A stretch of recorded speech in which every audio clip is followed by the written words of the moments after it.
Tara, may bago kaming na-discover na kainan dito sa New Jersey. At ito nga, sobrang excited din si Habi, halos tumakbo siya. And then, pagpasok nga namin, meron sa amin na greetings. And then, inas kami kung first time ba namin dito.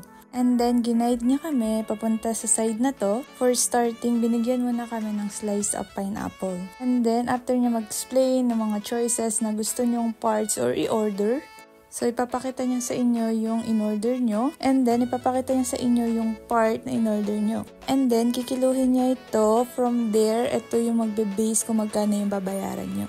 At nilalagyan na nga niya ng mga seasoning, mga additional na pampalasa sa inyong food. At talaga namang buong presentation niya is lagi siyang nakasmile and lively. And then, ituturo niya sa inyo kung saan yung cashier para magbayad.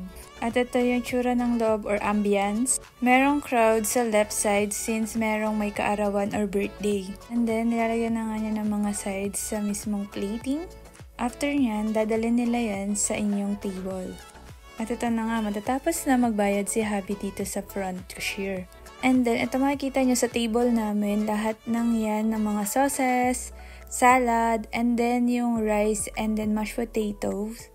Kahit yung water and then yung mga soft drinks is pwede kayong mamili. Nung una pa nga dinalan kami ng 2 bottles of water, akala namin kailangan naming bayaran ulit yon. And then sinabi sa amin na libre daw pala yon and then unlimited. At nung pagkain nga namin, sobrang lasa niya at ang sarap-sarap talaga. Talagang ang laki ng serving, talagang for me is good for 3 person na to. Still, depende sa inyo kung gaano yung level ng gutom nyo. And then, based sa bigat or timbang nito, is nasa $86.37 or around nasa 4,700 pesos. Plus, mag-a-add pa kayo ng tip doon. Syempre, dahil unlimited, so sinulit namin at umorder pa kaulit kami ng mga side. And then, nag-request din ako ng soft drinks. Meron din silang Sprite and Coke. And then, I take out pa namin yung rice and then yung meat. Yun lang po and thank you for watching!